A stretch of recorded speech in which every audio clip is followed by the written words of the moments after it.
Bonjour à tout le monde. Nous espérons que nous sommes tous bien dans nos familles, dans nos foyers, là où nous sommes. Et notre pensée, personnellement, je ne sais pas, mais je pensais à notre frère Génère, je crois, qui est en Tunisie.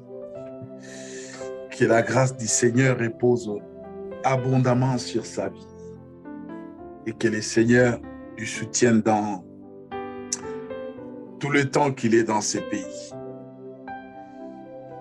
Merci pour ce matin et nous voulons aller rapidement dans la parole de Dieu.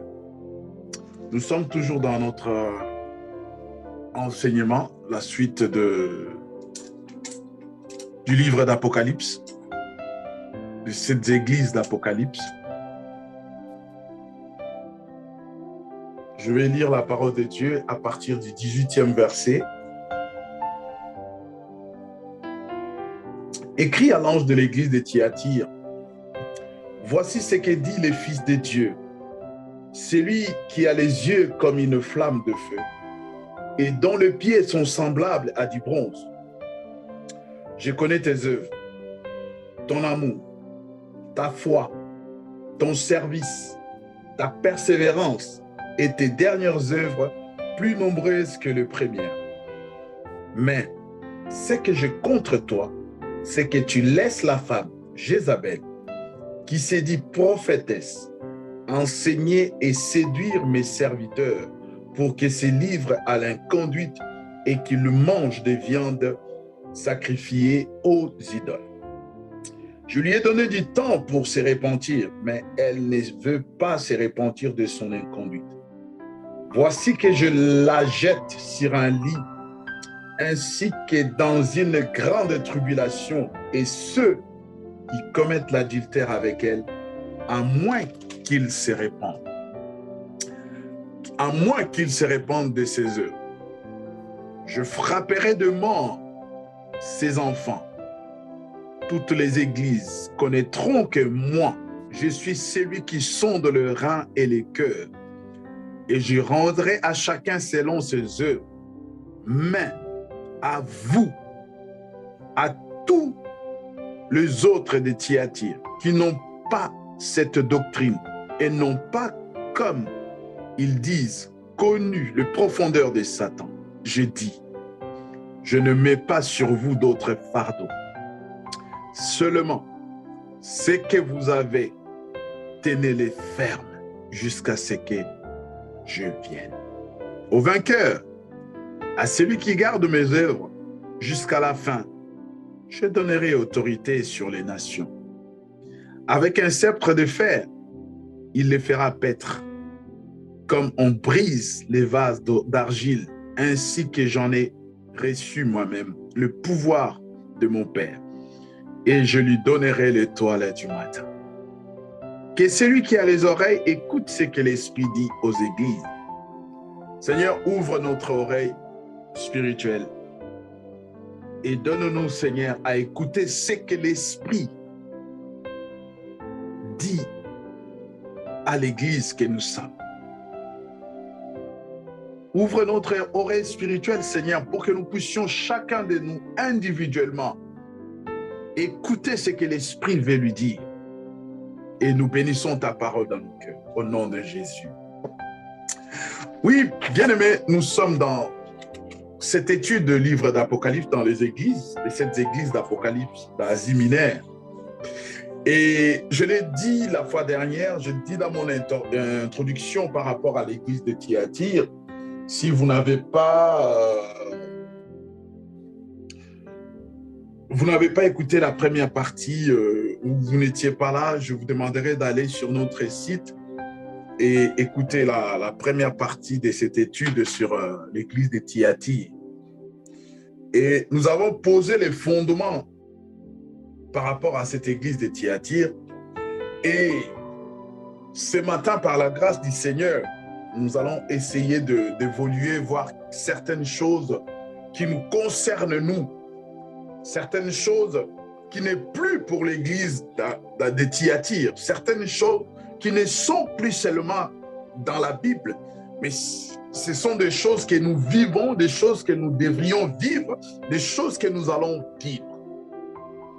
Donc, en cela, je disais, comme Jésus l'a fait depuis la première église, il s'est présenté dans l'église d'Apocalypse, de Thyatire, pardon, il s'est présenté comme le Fils de Dieu.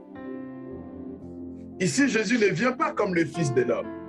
Et lorsque nous lisons sa présentation à Jean dans Apocalypse chapitre 1er, il se présente comme le Fils de Dieu, il se présente comme le Fils de l'homme.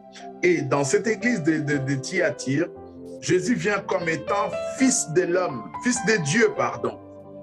Et nous avons tous cette référence dans Matthieu chapitre 16, lorsque le Seigneur pose la question à ses disciples par rapport à tout ce que les gens disaient sur lui. Il leur pose la question.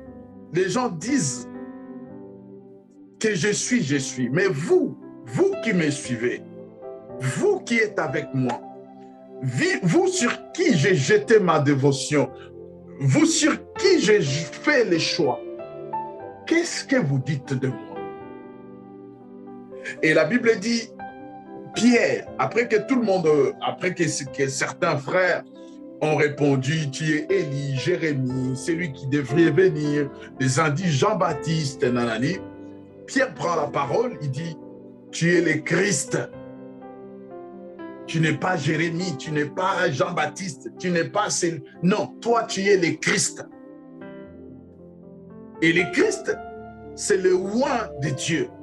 Le Christ, c'est celui qui est oint par Dieu pour venir sauver son peuple de son péché. Ça, nous le voyons dans Matthieu chapitre 1er, chapitre 2. Lorsque l'ange apparaît à Marie, il dit, tu lui donneras le nom de Jésus, ce qui veut dire celui qui sauvera le peuple de son péché.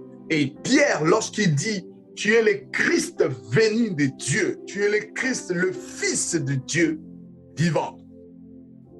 Et Jésus se présente comme le Fils de Dieu, envoyé par le Père, c'est-à-dire le Père l'a envoyé pour être le socle et le fondement de la foi sur son ensemble, sur son peuple. Le Père a envoyé le Fils. Voilà pourquoi Paul il dira quelque part, il n'y a pas d'autre fondement si ce n'est que celui que nous avons posé. Le fondement que nous avons posé, c'est Christ, pas d'autre fondement. Il n'y a pas d'huile, il n'y a pas de l'eau, il n'y a pas de, je ne sais, des mouchoirs, des photos, des amulettes ou des pentacles. Il n'y a pas d'autre fondement si ce n'est que Christ.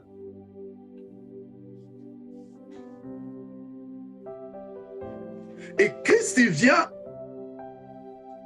comme le seul fondement. Parce qu'il est le Christ, l'envoyé de Dieu, le oint de Dieu. Dans 1 Corinthiens chapitre 3, 1 Corinthiens chapitre 3, au verset 11, la Bible dit ceci. Car personne ne peut poser un autre fondement que celui qui a été posé, savoir Jésus-Christ.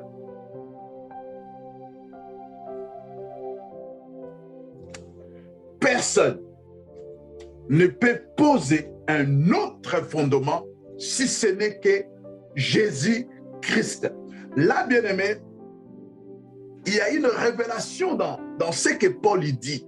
Je l'ai dit dans Matthieu, au début du livre de Matthieu, je crois que c'est dans Matthieu chapitre 2, lorsque l'ange apparaît à Marie, il dit, tu lui donneras le nom de Jésus, qui signifie celui qui sauvera son peuple de son péché.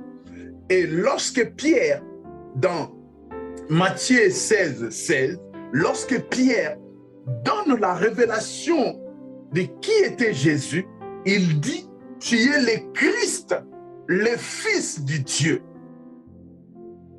Et lorsque Paul nous parle dans 1 Corinthiens 3, 11, il dit ceci. Il dit, car personne ne peut poser un autre fondement que celui qui a été posé, savoir Jésus-Christ. Christ. Il ne dit pas Jésus, il ne dit pas Christ. Il dit les deux. C'est lui qui doit sauver son peuple de son péché, loin de Dieu, envoyé pour cela. C'est ce que Paul voulait dire. On ne peut pas poser un autre fondement que Jésus-Christ, c'est-à-dire celui, les sacrifices qui étaient destinés pour loin, pour enlever les péchés de l'âme.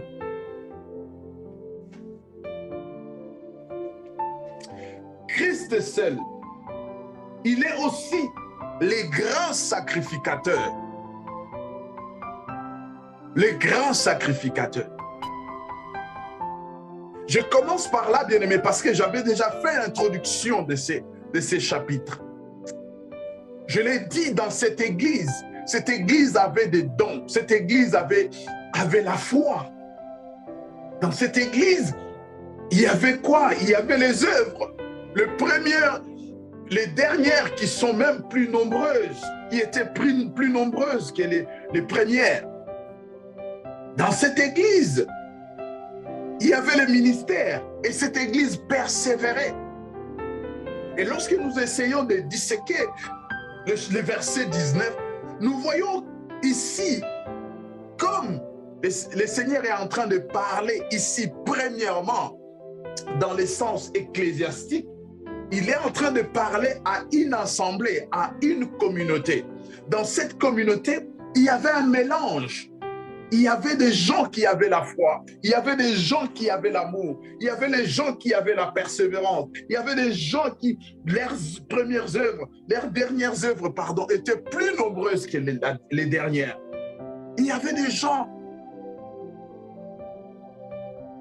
mais il y avait des gens aussi, bien-aimés, parce que le responsable, le pasteur ou l'ange de cette église avait laissé la femme Jézabel séduire ses serviteurs. C'est dans le verset 20. Il dit, mais ce que j'ai contre toi, c'est que tu laisses la femme Jézabel, qui s'est dit prophétesse, enseigner et séduire mes serviteurs pour qu'ils se livrent à l'inconduite et qu'ils ne mangent des viandes sacrifiées aux idoles.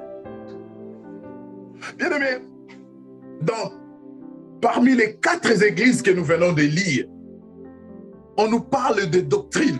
On nous parle de doctrine de Balaam, on nous parle de doctrine de Nicolaïte, on nous parle de doctrine de Jézabel. Dans cette église d'Apocalypse, il y a 3 doctrines.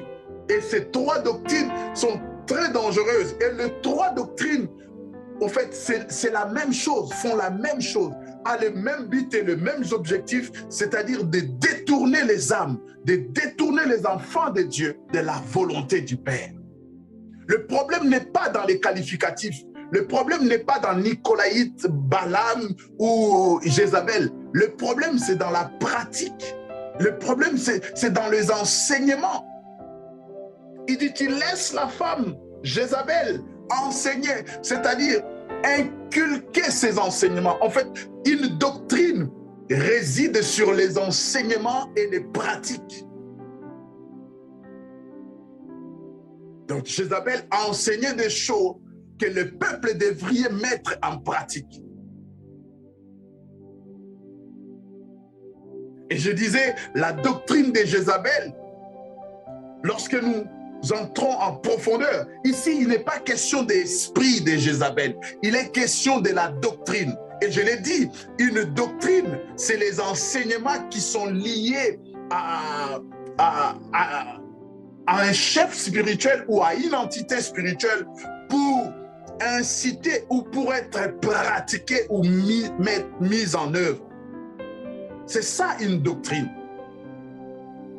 Et ces enseignements étaient prodigués, étaient donnés à l'église de Thyatire. Et je disais, toutes ces 3 doctrines ont le même objectif et vont toutes dans la même direction et le même but. Le but, c'est quoi? C'est de détourner le peuple du vrai Dieu.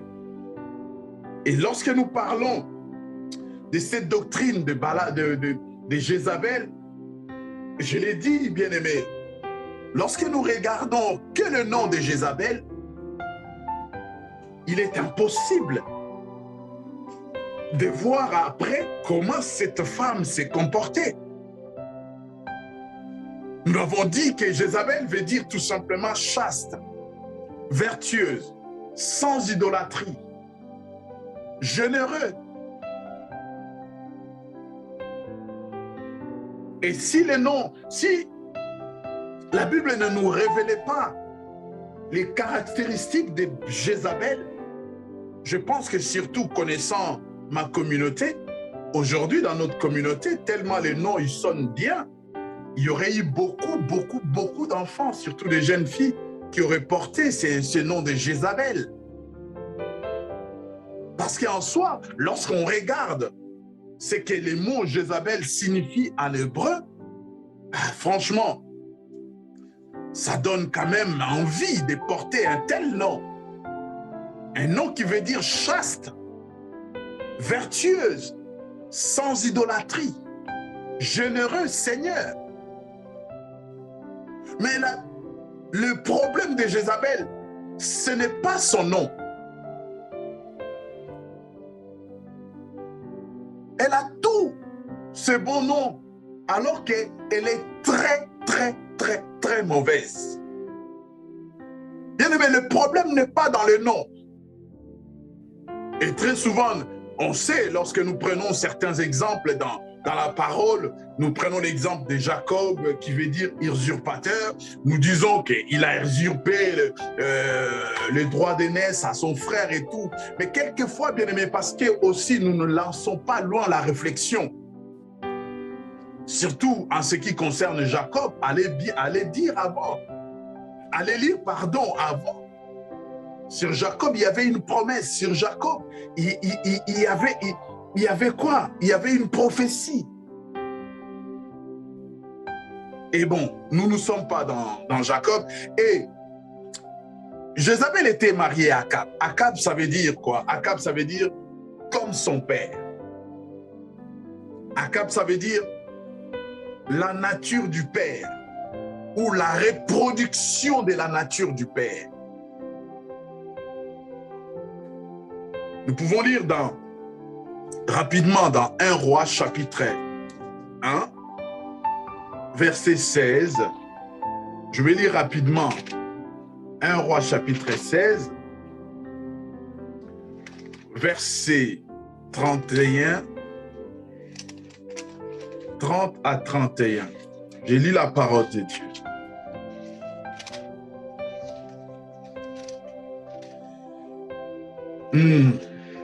Verset 30 à 31. La Bible déclare: Akab, fils d'Omri, fit ce qui est mal aux yeux de l'Éternel, plus que tous ceux qui avaient été avant, comme si cela avait été trop peu pour lui de se livrer au péché de Jéroboam, fils de Nébat.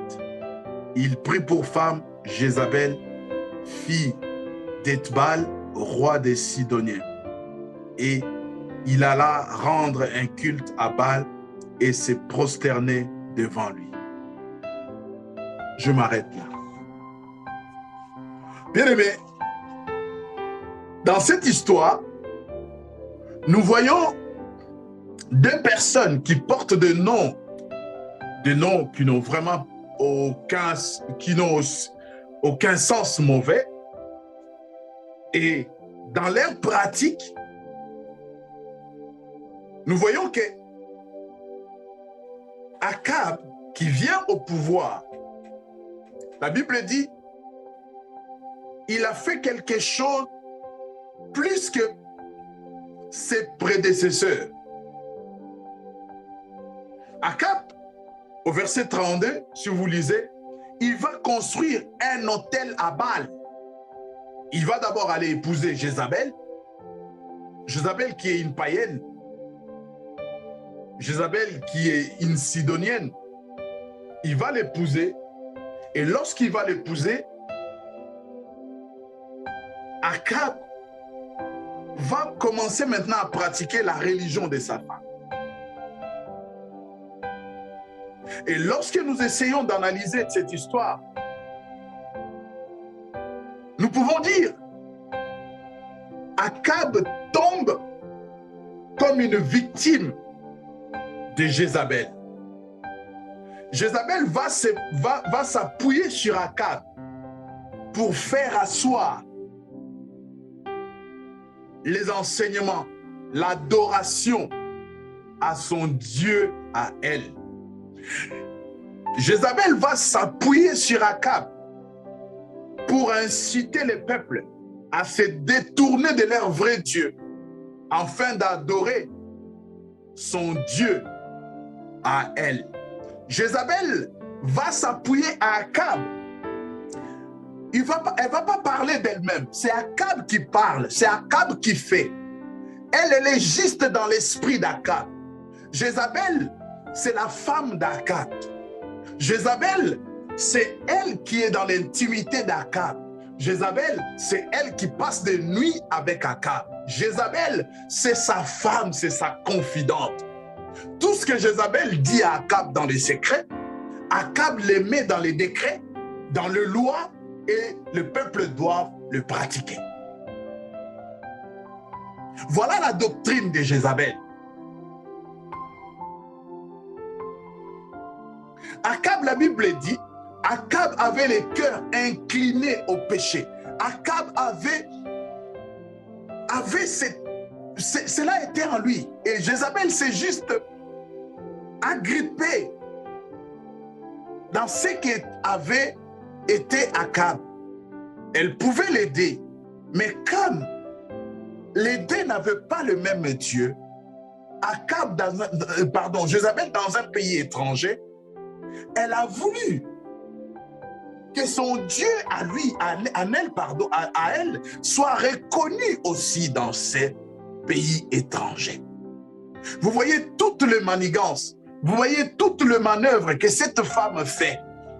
Elle vient imposer son Dieu dans un pays étranger. Combien de fois nous, qui sommes enfants de Dieu,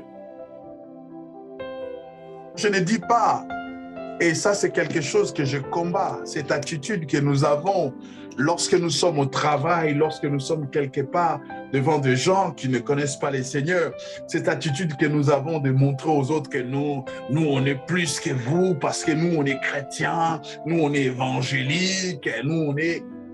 Tous ces noms, ça franchement je condamne cela. C'est de l'hypocrisie et Dieu n'est pas dans ces choses.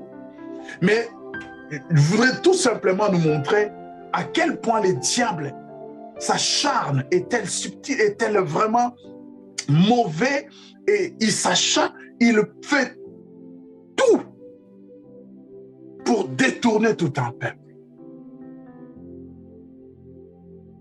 Lorsque nous lisons dans 1 Roi chapitre 21, écoutez ce que la Bible dit à propos de l'attitude d'Akab et comment Akab était avec sa femme Jézabel. C'est dans 1 Roi 21, le verset 25. Et voyez-moi ça, si vous me permettez rapidement. La Bible dit ceci: il n'y a eu personne qui se soit vendu comme Akab pour faire ce qui est mal aux yeux de l'Éternel. Et sa femme Jézabel l'y excitait. Je répète, il n'y a eu personne qui se soit vendu comme Akab pour faire ce qui est mal aux yeux de l'Éternel. Et sa femme Jézabel l'y excitait. Chers bien-aimés dans les Seigneurs, là maintenant je parle à nous.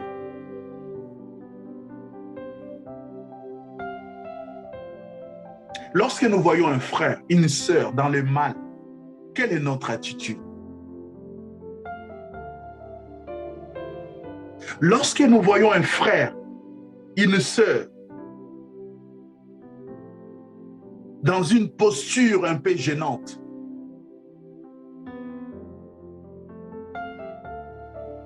quelle est notre attitude?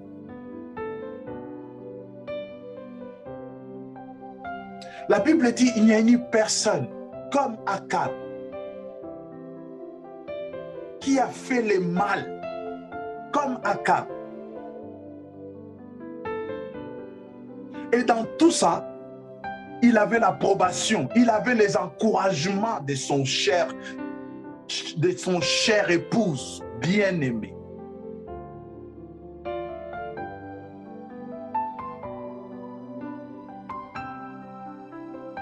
Bien-aimé, ça c'est ce qui se passe à l'église. Je ne dis pas dans toutes les églises et je ne le dis pas à tout le monde. Mais c'est des choses qui se passent aussi au milieu de nous. Nous nous plaisons à voir quelqu'un dans le mal. Et cela nous donne sujet à discuter sur les réseaux sociaux.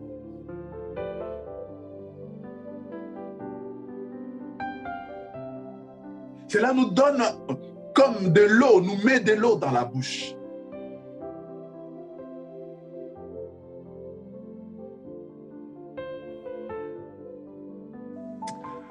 Je disais, Akab, non seulement il était comme ça, mais il n'était pas non plus aidé par son épouse. Il n'était pas non plus aidé par son entourage.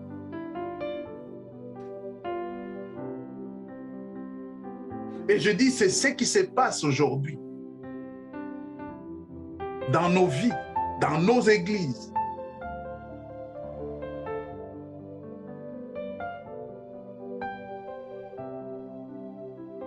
Jésus dit quelque chose dans les évangiles. Il dit, il y aura un moment où on vous exclura dans les communautés. Et en le faisant, ils croiront faire le bien. Et croiront faire le bien, pardon, alors qu'ils seront dans les péchés. Ils seront à l'encontre de la volonté de Dieu. Bien-aimé, il y a des enseignements aujourd'hui dans nos églises. Cela laisse à désirer. Il y a des choses qui se passent dans nos églises aujourd'hui, bien-aimés. Cela laisse à désirer.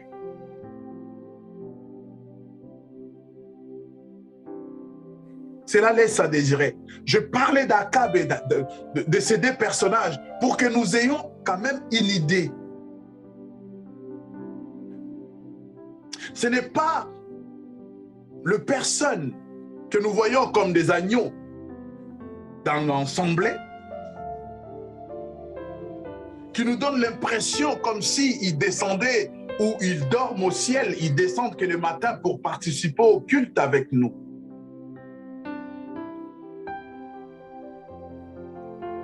Ce n'est pas des personnes que nous considérons comme saints, 3 fois saints, comme modèle.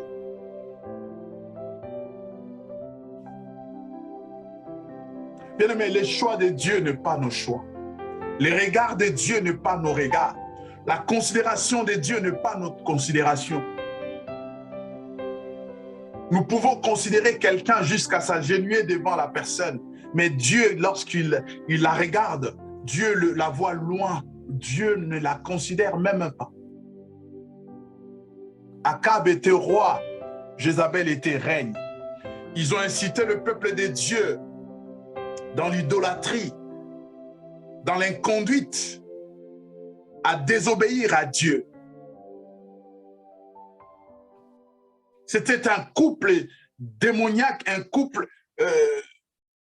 des sadiques. Jézabel aimait voir le peuple souffrir.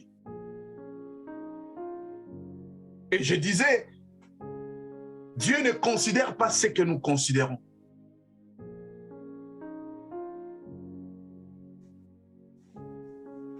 Et revenons maintenant dans notre enseignement. Le Seigneur reconnaît les qualités de cette église. Malgré l'amour, malgré la foi, malgré les ministères, la persévérance, les œuvres nombreuses. Mais dans cette église, il y avait quelque chose. Dans cette église, il y avait les levains. Et Christ nous tire les oreilles pour dire comme quoi un peu de levain fait lever la pâte. Malgré que l'Église avait le ministère, avait la foi, l'amour, la persévérance, et dans cette Église, il y avait les levains. Et les conséquences des levains, c'est quoi? Même un tout petit peu, ça fait lever la pâte. Mais ce que j'ai contre toi, tu laisses les enseignements qui ne sont pas dignes de moi être prêchés, enseignés dans la communauté. Matthieu chapitre 13, verset 33. Il leur dit cette autre parabole.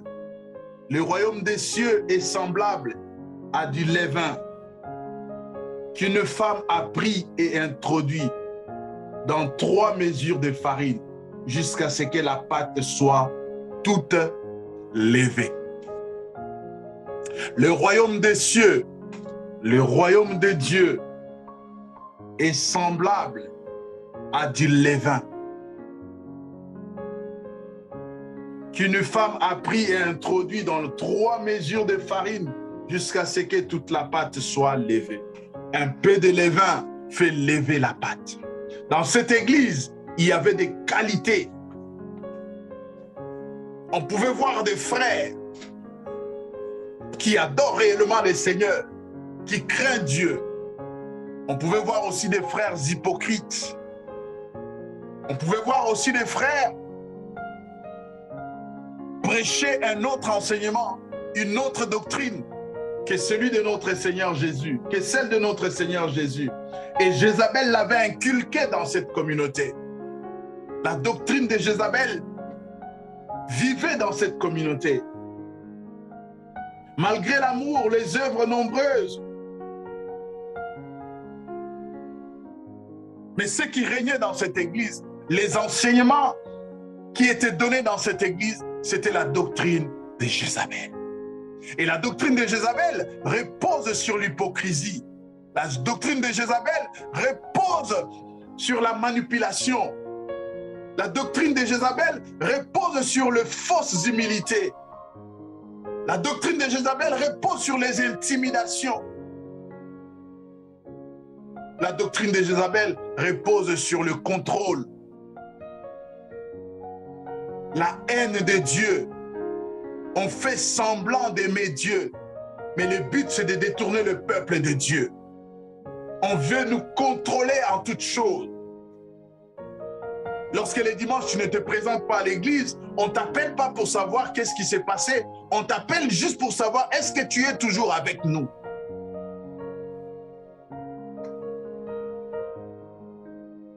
Ah sœur, tu es bien habillé, hein? Est-ce que les chaussures c'est le frère qui avait acheté? Ah, la cravate, elle est belle. C'est ta femme qui t'a fait cadeau.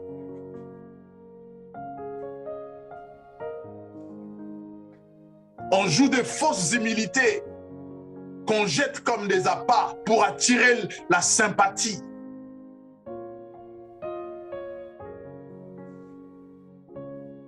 Les intimidations. Si vous quittez cette église, la malédiction va vous suivre. Ne touchez pas à mes oins, ne faites pas du mal à mes prophètes. Je suis un oin. Quand le Seigneur m'a appelé, j'ai un appel particulier. J'ai une alliance. C'est des intimidations, c'est Jézabel. Jésus n'a jamais dit cela. Nous l'avons dit, le fondement c'est Christ. Jésus n'a jamais dit cela.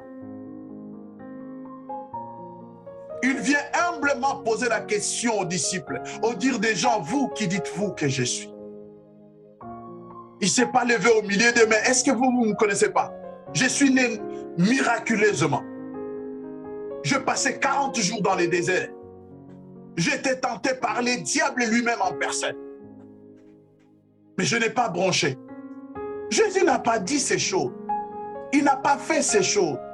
Et lorsque la doctrine de Jézabel règne dans une communauté bien-aimée, et si on a les yeux, on peut le voir. Et la doctrine de Jézabel peut régner dans une communauté comme dans une vie. Regarde-toi là où tu es. Est-ce que tu n'es pas orgueilleux? Tu n'es pas orgueilleuse? Du fait d'être chrétien ou chrétienne, ça te rend pas orgueilleux? Du fait d'appartenir dans une église qui est bien structurée, ça ne te rend pas orgueilleux? C'est Jézabel. On fait semblant. Vous savez, chez nous là-bas, franchement, c'est comme les Blancs. Chez nous là-bas, il n'y a rien à dire. C'est pas comme chez vous, hein. Chez vous, lingala, lingala, lingala, lingala, chez vous. Non, mais chez nous, franchement, c'est... Ouh, cet homme, c'est Jézabel. Vous avez perdu toutes les vertus de Dieu. Vous êtes resté dans les apparences. Israël était resté seulement le peuple de Dieu, mais il avait perdu toutes les vertus de Dieu. Il avait perdu tous les sens de Dieu. Cette église avait la foi. Peut-être que toi qui me suis, tu as la foi. Tu as l'amour de Dieu. Tu pars à l'église régulièrement. Peut-être que tu as aussi les ministères, les services. Et ces derniers temps, tu t'es dit en toi-même, ah, franchement, je n'ai jamais servi les seigneurs comme ça.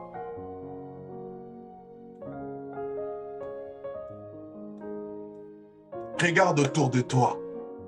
Quels sont les enseignements qui sont prodigués? Quels sont les enseignements qui sont dits, qui sont transmis là où tu fréquentes? Quels sont les enseignements? Nous avons vu que la doctrine de Balaam et de Nicolaïte était caractérisée à l'église de Pergame. Cela était l'image du mal extérieur. Ne pas manger des viandes sacrifiées aux idoles et la fornication. Au verset 20, lorsque nous lisons cela. Mais à l'église de Thyatire, cette incitation au mal est portée sur les comptes de Jézabel, qui symbolise un système. Jézabel symbolise un système mis en place, un rouage, où il y a un comité, il y a un groupe qui rentre dans un bureau, ils réfléchissent comment avoir de l'argent, comment faire pour, surtout pour leurs intérêts humains, pour leurs intérêts personnels, pas pour les intérêts de Dieu. Vous savez, je ne suis pas contre l'argent. Et je l'ai toujours dit, nous avons besoin d'argent aujourd'hui. Nous, les églises qui ne sont pas conventionnées, si on n'a pas besoin d'argent, je ne vois pas où allons-nous trouver de l'argent. Moi, je n'ai jamais vu un pasteur millionnaire qui commence une église avec son argent et il ne fait pas participer les fidèles et il paie le loyer, il fait tout seul. Personnellement, excusez-moi, dans notre communauté, pour ne pas exagérer, je n'ai jamais vu. Nous avons besoin d'argent, mais cela devient un système. Lorsque cela est concocté dans le but de spolier le peuple de Dieu. On réfléchit, on a tout un groupe, cellule où ils s'enferment pour réfléchir avec la technologie actuelle, avec le monde actuel. Comment on va faire pour faire sortir de l'argent à Satel? Comment on va faire pour qu'il donne autant? Comment on va faire? Allez, organisons un séminaire, appelons tel homme de Dieu. Lui, lorsqu'il fait l'appel, il a la grâce, les gens donnent. On va faire ceci. On ne le fait pas pour Dieu. Et cela, à l'église de Thyatire, était érigé à un système.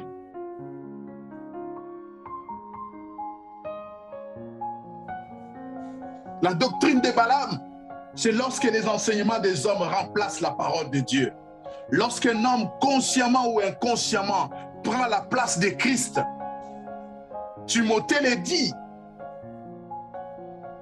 Vous savez, bien-aimés, lorsque nous regardons dans notre entourage, comme je l'ai dit, peut-être dans l'inconscience, mais beaucoup d'hommes de Dieu ont déjà pris la place de Dieu.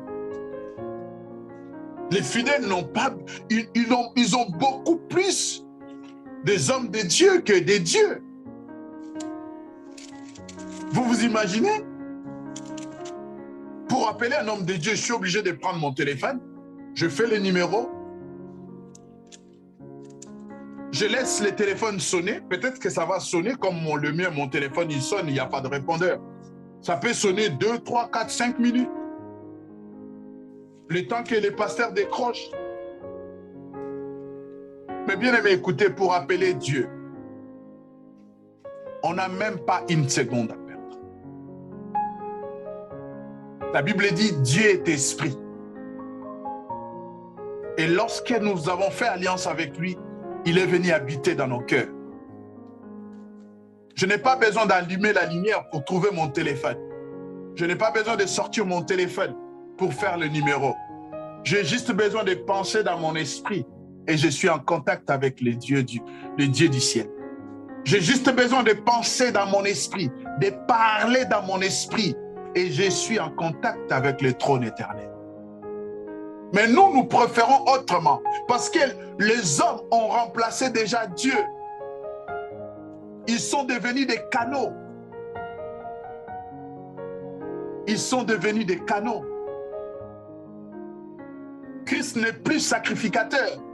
Il n'est plus intermédiaire. Et ça plaît à beaucoup d'hommes comme ça. À la fin du culte, lorsqu'ils voient quelqu'un, « Ah, toi, tu ne m'appelles plus, hein? Toi, ces derniers temps, je ne sais pas comment tu fais, tu ne m'appelles plus. » Il y a des hommes comme ça, des hommes de Dieu comme ça. Ils ont même sacrifié leur vie de couple parce qu'ils attendent le coup de fil de minuit. Ils attendent la prière de minuit.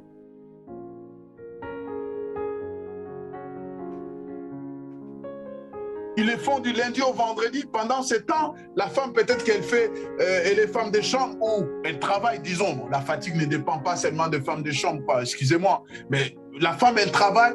Peut-être qu'elle, elle ne prie pas, elle travaille le matin. Elle est là. Elle avait besoin de son mari, mais non, tous les jours. C'est un système. C'est un système.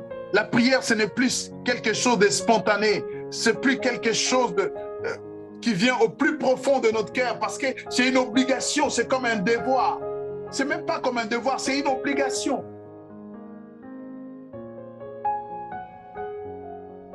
Système de Jézabel. Je l'ai dit, c'est érigé en système.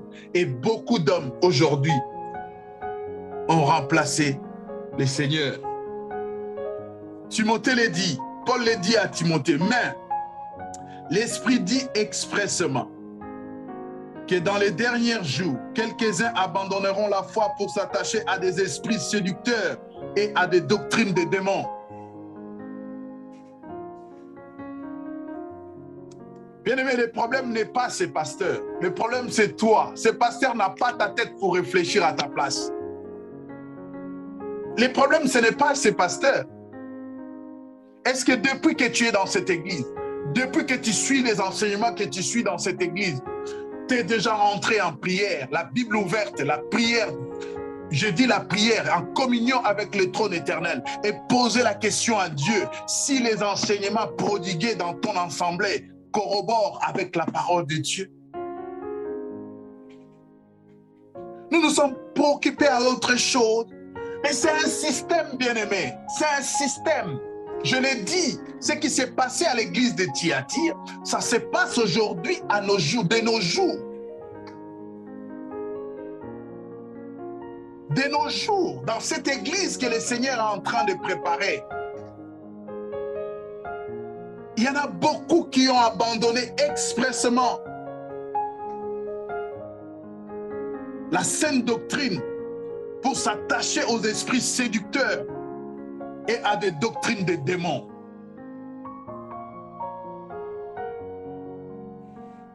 Par l'hypocrisie des faux discoureurs, marqués au fer rouge dans leur propre conscience. Ils prescrivent de ne pas se marier et de s'abstenir d'aliments que Dieu a créés pour qu'ils soient pris avec action de grâce par ceux qui sont fidèles et qui connaissent la vérité. Oh non, vous savez, ce n'est pas bien de manger, ce n'est pas bien, vous savez, bien aimé, les enseignements des hommes, les fardeaux des hommes. Vous savez, les fardeaux des hommes pèsent lourd que le fardeau de Christ. Allez lire Matthieu 10, 28, je crois, ou 11, 28. Il dit, donnez-moi vos fardeaux. Donnez-moi vos fardeaux. Les hommes, bien aimé, la prière aujourd'hui est devenue mécanique. Jésus a jeûné 40 jours une fois. 40 jours une fois. Il est parti prier à la montagne. Il avait l'habitude. Et une fois seulement, il a amené ses 4 disciples. Jésus l'a fait une fois. Même Daniel l'a fait une fois. Moïse l'a fait une fois. Chers bien-aimés, s'il vous plaît, ces gens n'ont pas du cœur. Ces gens n'ont pas de pitié. Beaucoup aujourd'hui ont des problèmes d'estomac. La Bible dit, ils ont cela dans leur conscience, inscrit par un fer rouge. Et ils prescrivent ce qui n'est pas dans la parole.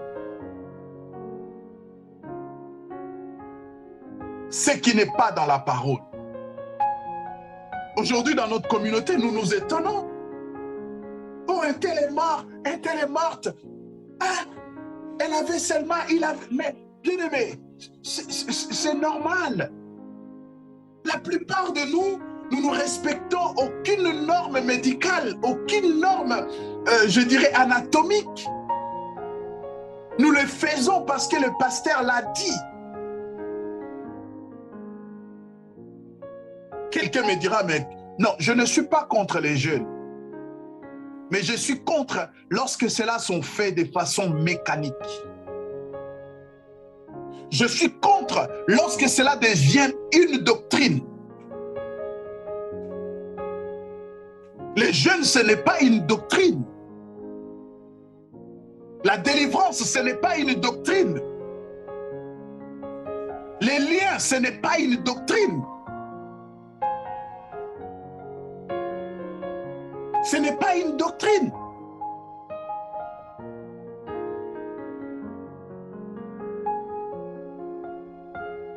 Pas autre fondement.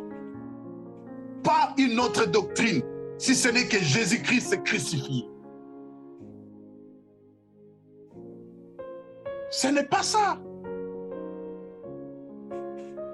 Nous en avons fait toute une doctrine. Et la Bible dit, ces gens ont ces choses dans leur conscience. Ils sont conscients de ce qu'ils font.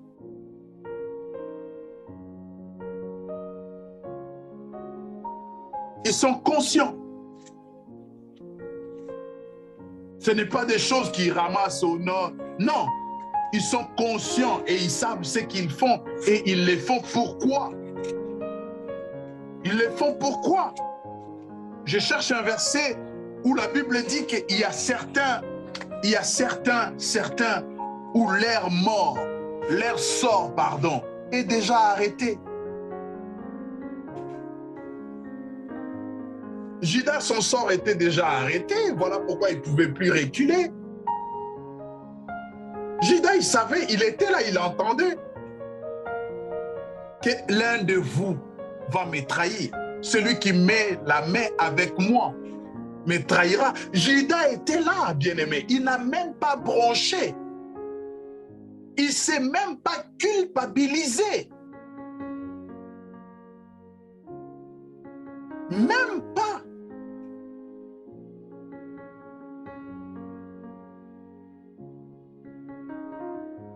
mon peuple. Mon peuple. La doctrine de Jézabel est répandue et proliférée dans notre communauté. La doctrine de Jézabel est répandue, je disais, dans notre communauté.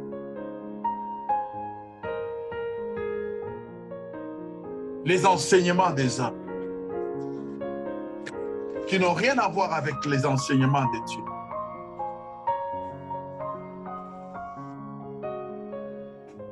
Et il est difficile, voire impossible, je crois dans Hébreux 6, 26, ou un truc comme ça, Hébreux 6, pardon. La Bible dit, après qu'on a goûté aux choses spirituelles, et une fois on se détourne, il est impossible de revenir à Dieu. Et Jézabel était dans cette posture, Akab était dans cette posture. Et lorsqu'on ne se répand pas, Dieu punit, comme il a fait avec Jézabel.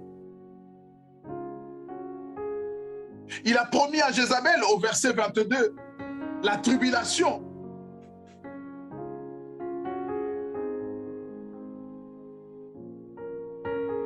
Voici que je les jette sur un lit ainsi que dans une grande tribulation, et ceux qui commettent l'adultère avec elle, à moins qu'ils se répandent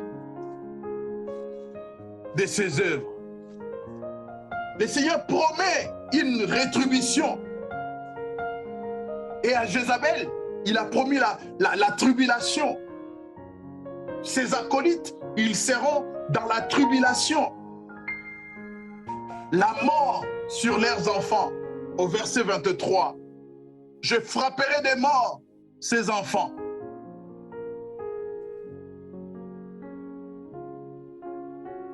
Je frapperai de mort ces enfants. Bien-aimé, si ton pasteur, si ton responsable vit dans la doctrine de Balaam, de Jézabel, pardon, dis-toi les conséquences de ta présence, les conséquences de ta participation sera la tribulation et la mort. Seront la tribulation et la mort. Dieu épargne ses siens. Mais lorsqu'on n'écoute pas la parole de Dieu, on suit parce que bon, on veut suivre parce que tout le monde suit, tout le monde fait la même chose. On ne se pose pas la question du pourquoi, du comment. Et on ne veut pas savoir pourquoi. On suit parce qu'on croit que ce. Mais le Seigneur, il dit, dans Jérémie 11, dans Jérémie 51, écoutez ce que la parole de Dieu déclare. Jérémie 51, verset 56. Je vais lire ça rapidement. Jérémie 51, verset 56. Le Seigneur dit, oui, les dévastateurs viennent contre elle, contre Babylone. Ses héros sont pris, leurs axes sont brisés, car l'Éternel est un Dieu qui s'est rétribué. Il rend à chacun selon son dû. Bien-aimés, ce que nous faisons aujourd'hui, dans la conscience ou dans l'inconscience, nous encourageons la doctrine de Jézabel. Nous sommes dans une église, dans une communauté qui vit sous l'influence de la doctrine de Jézabel. La Bible dit, ça c'est dans les actes, Dieu, après un temps de l'ignorance, il ne tient pas compte de l'ignorance. Il jugera à chacun selon ses œuvres. Et ici dans Jérémie, il est dit, il rétribue à chacun selon son dû. Et aujourd'hui, bien-aimés, nous sommes dans des églises, nous sommes dans des communautés par compassion, par fanatisme. Parce qu'on veut plaire au pasteur. C'est un ami, c'est un collègue, c'est une connaissance, c'est un tonton. Mais on ne se pose pas de questions. mon âme, si aujourd'hui cet homme n'est pas dans la vérité, quel sera mon sort? On ne se pose pas cette question. Mais le Seigneur, il dit, il s'est rétribué et à chacun selon son dû. Selon son dû. Je ne vais pas dire certaines choses, sinon des mauvaises langues diront, mais parce que nous, parce que non. Je me retiens que le Saint-Esprit vous révèle ce que je voulais dire. Malgré les enseignements de Jézabel, il y avait un nombre qui n'adhérait pas à ces enseignements. Le Seigneur les avait préservés quand même de ces dérives sectaires qui régnaient à Thyatire. Et ce nombre devrait hériter le royaume. Il ne s'agit pas d'accomplir les œuvres où notre élection ne dépend pas de nos œuvres, mais plutôt des œuvres que Christ a accomplies à la croix. Dans cette église de Thyatire, je l'ai dit, qu'il y avait un nombre, au verset 24. Mais à vous tous les autres de Thyatire qui n'ont pas cette doctrine et n'ont pas, comme ils disent, connu le profondeur de Satan, j'ai dit, je ne mets pas sur vous d'autres fardeaux. Oh, je prie que le Seigneur nous préserve ici, dans notre communauté. Dans notre communauté, que le Seigneur nous préserve de la doctrine de Jézabel. Que le Seigneur nous préserve, que nous ne connaissions pas la profondeur de Satan. Et le Seigneur dit, je ne mettrai pas sur vous d'autres fardeaux. Et très souvent, bien-aimés, nous croyons que hériter le royaume, cela dépend de ce que nous faisons, des œuvres que nous accomplissions. Ces gens qui n'ont pas goûté à ces doctrines, ce n'est pas de leur force. Leur force était la foi en Christ.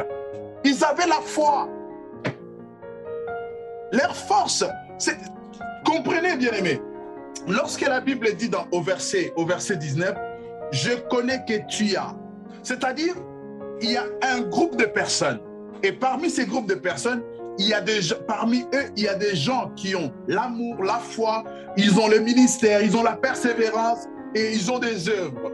Et parmi eux, il y a aussi ce que la Bible dit, qui n'ont pas connu la profondeur de Satan. C'est-à-dire, il y a des gens qui ont connu la profondeur de Satan dans cette communauté.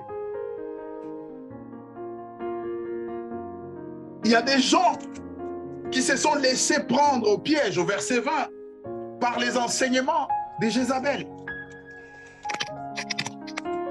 Et le Seigneur le reprend. Il dit, ce que j'ai contre toi, ce que j'ai contre toi, c'est que tu t'es laissé aller. Tu es allé trop loin dans les œuvres de Jézabel. Et je disais, je vais finir ça le mercredi, si le Seigneur nous fait grâce.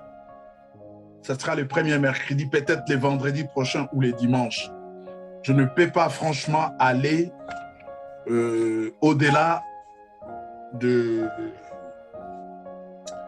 heure, sinon ça sera un peu pesant pour les gens qui nous suivent sur Internet. Donc, je disais, je vais m'arrêter au verset, nous sommes au verset 24, et je vais m'arrêter là, il va nous rester 5 versets. Franchement, chers bien-aimés, ma prière ce matin est que nous puissions comprendre quelque chose selon ce que le Seigneur veut nous révéler dans ses enseignements. Prions pour que nous ne puissions pas nous retrouver dans des choses qui ne plaisent pas à Dieu. Seigneur, je recommande ce peuple entre tes mains. Je prie que tu nous préserves de tout enseignement,